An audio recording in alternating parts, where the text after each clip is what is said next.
Aziz Querido Official, channel yang bahas tentang informasi bantuan sosial pemerintah, khususnya program Keluarga Harapan, dan yang paling penting adalah bantuan dari Kementerian Sosial. Baik, kali ini saya akan membahas tentang berbagai pertanyaan ya.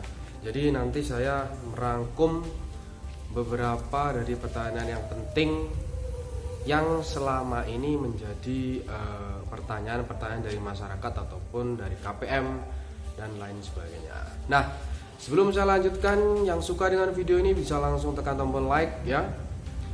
Ya, bagi yang suka ya harus jempol ke atas ya. Dan bagi yang baru bergabung bisa langsung subscribe dan nyalakan tombol loncengnya ya. Jadi bisa menerima informasi-informasi terbaru dari channel saya. Dan yang ketiga, jika masih bingung bisa langsung tekan tombol komen ya. Bisa berbagi informasi maupun bisa memberikan informasi juga ya, jika saya memang belum tahu gitu ya. Baik, kali ini saya akan menyampaikan seperti itu ya, tentang pertanyaan yang sering dilontarkan dari masyarakat maupun yang lainnya. Saya rangkum dari media sosial ataupun dari channel saya sendiri. Nah, yang pertama adalah apakah benar PKH cair bulan Desember 2020 ya? Nah, ini adalah pertanyaan yang sering dilontarkan karena ada beberapa channel-channel YouTube yang mengatakan seperti itu. Jadi selalu cek informasi tersebut, jangan langsung terima informasi yang memang belum tidak dari, khususnya dari channel-channel pendamping PKH.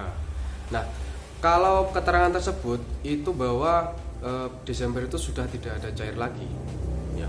Kalau memang cair itu adalah mungkin yang belum diambil pada bulan yang cair pada Oktober ya, yaitu bulan Oktober, November, Desember itu kan dicairkan pada bulan Oktober. Mungkin itu yang belum diambil atau bagaimana. Jadi tidak ada, sekali lagi tidak ada bantuan PKH yang cair lagi di bulan Desember. Jadi jika ada yang memberitahukan Desember PKH cair, itu saya kira adalah hoax seperti itu.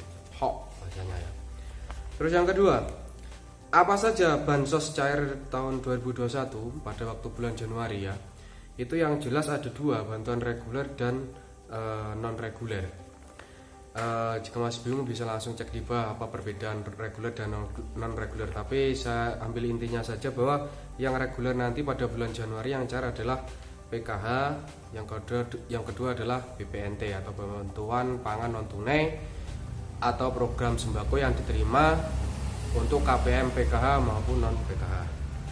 Yang kedua adalah bantuan non reguler, yaitu nanti bulan Januari ya, tahun 2021 ada lagi yaitu BST dan juga BSB, bantuan sosial beras dan bantuan sosial tunai. Itu. Terus yang ketiga ya, apakah PKH cair per bulan di bulan Januari 2021 ya? Ini sudah ada rapat ya yang membahas tentang ini ya. Jadi untuk bulan Januari tahun depan itu akan cair PKH-nya kembali ke skema per bulan. Jadi kalau dulu pada awal Covid juga skemanya 1 bulanan ya. Terus pada tahap keempat yaitu bulan Oktober, November, Desember kembali ke 3 bulan. Terus nanti pada waktu awal tahun 2001 awal atau bulan Januari akan kembali lagi juga ke skema 1 bulan. Jadi semakin mudah juga. Jadi ketika pemutakhiran, jika memang ada keluarga yang belum masuk, bisa diupdate setiap 1 bulan. Itu keuntungannya. Terus yang keempat, apakah BPNT atau bantuan pangan non tunai tahun depan itu cash atau tunai? Nah, ini yang sering dilontarkan ya. Jadi untuk BPNT itu tetap saja sembako karena itu adalah bantuan sembako, tidak bisa dikeskan. Jadi tetap menggunakan dua fungsi kartu bagi yang PKH, yaitu bisa dipakai untuk ambil uang dan juga kalau non PKH itu bisa digunakan untuk mengambil sembako. PKH juga bisa sembako dan juga uang, seperti itu untuk non PKH. Dan yang akan dikeskan atau tunai itu untuk tahun depan atau bulan Januari ya, itu adalah bantuan sosial tunai dan juga bantuan sosial beras. Yang bantuan sosial beras dulu itu diambil diterima memakai beras langsung ya 15 kilo. Nah kira-kira untuk tahun depan itu adalah dikeskan rencananya. Terus yang pertanyaan yang kelima, apakah semua KPM graduasi akan menerima bantuan 500.000 dan juga 3,5 juta ketika sudah keluar atau graduasi? Itu hanya yang graduasi alamiah, artinya graduasi yang memang sudah kehilangan komponennya. Nah, dan juga memiliki usaha kecil-kecilan ya, seperti dagang atau toko kecil yang memang belum saatnya keluar tapi karena tidak memiliki komponen jadi diberi bantuan itu. Dan hanya pada tahun ini tuh 10.000 KPM yang telah terseleksi. Jadi seperti itu. Jadi untuk graduasi alamiah saja. Nah mungkin ada kedepannya ada tambahan, kita saja tinggal menunggu dari pemberitahuan dari Kementerian Sosial. Terus yang keenam, ini ada apakah PKH 5 tahun pasti dikeluarkan dari PKH ya. Jadi sudah menjadi peserta 5 tahun akan dikeluarkan. Ini ada yang lebih jelas ya, saya terangkan di link di bawah ya, bisa lihat langsung. Tapi saya cuplik sedikit ya. Jadi artinya Kementerian Sosial sudah menyiapkan aturan terbaru ya. Kita tinggal tunggu bahwa yang PKH 5 tahun itu akan dikeluarkan dengan syarat ya, ataupun prasyaratnya. Jadi ketika sudah 5 tahun ada 6 bulan untuk waktu transisinya, tinggal menunggu. Nah tapi mungkin peraturan yang terbaru itu belum diberikan dari Kementerian Sosial, kita tunggu saja. Jadi 5 tahun itu ya kita cek bagaimana kondisi keuangannya dan kondisi sebagainya itu tetap. Jadi ini untuk pemerataan juga, karena masih banyak para keluarga yang belum mampu, belum menerima program keluarga harapan. Jadi seperti itu. Nah yang ketujuh, apakah bisa daftar PKH online? Nah ini yang sering terjadi di informasi di media sosial ya. Ada yang meng-share tentang link pendaftaran PKH online. Terus terang ini adalah tidak ada. Saya terangkan sekali lagi, pendaftaran PKH online itu tidak ada. Jadi daftarnya itu memang dari update dari desa ya, dari data kemiskinan ada DTKS. Saya sudah sering menyinggung di video-video sebelumnya ya. Jadi dari data DTKS itu nanti digunakan untuk acuan penambahan PKH. Jadi nanti mungkin yang masuk dalam data DTKS belum menerima KKS ya, memang prosedurnya itu sangat panjang juga. Nah seperti itu, tadi tidak ada pendaftaran online. Jadi desa mengirimkan data kemiskinan ya, itu nanti diberikan kepada dinas kabupaten atau dinas sosial kabupaten ya, nanti dibawa ke dinas provinsi terus dikelola oleh Kementerian Sosial. Jadi di situ ada update data bagaimana data kemiskinan yang ada di desa. Jadi seperti itu. Jadi ada yang protes, saya sudah memberikan, saya sudah daftar, ya tinggal menunggu gilirannya juga. Jadi tidak mungkin serta-merta langsung menerima, karena prosesnya bisa bertahun-tahun juga kadang-kala. Seperti itu ya. Jadi jangan sampai marah-marah di media sosial karena tidak menerima. Karena memang meskipun sudah terdaftar di data DTKS ya, itu belum tentu nanti masuk juga. Ya tinggal menunggu saja seperti itu ya.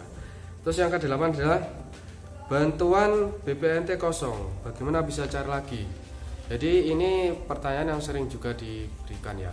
Kalau memang BPNT kosong itu bisa langsung bertanya ke pendamping kecamatan atau TKSK ya, pendamping yang mengurusi tentang bantuan pangan non tunai. Itu satu kecamatan satu orang.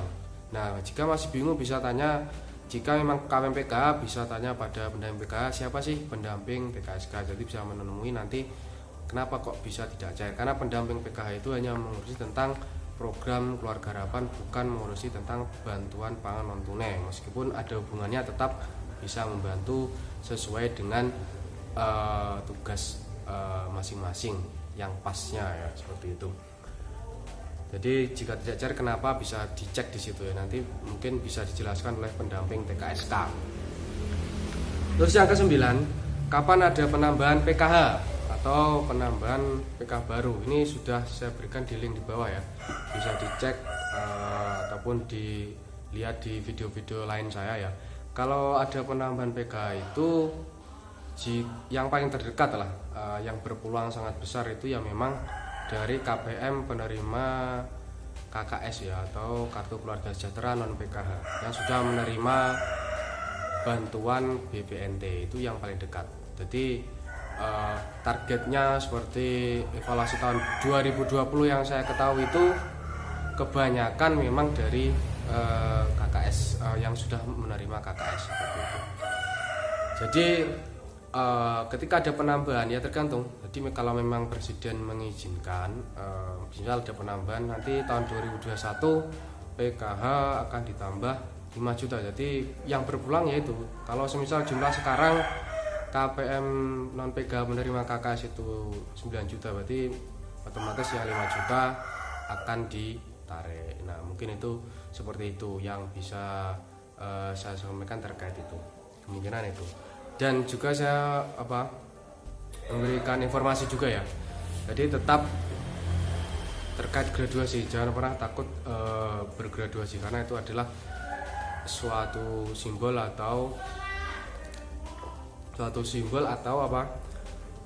suatu penyematan bahwa Anda itu memang sudah tidak masuk dalam lapisan keluarga yang terbawah seperti itu. Jadi tetap selalu berkarya, selalu bekerja, dan jangan sampai selalu mengandalkan bantuan sosial dari pemerintah seperti itu. Mungkin itu yang bisa saya sampaikan, moga-moga bermanfaat.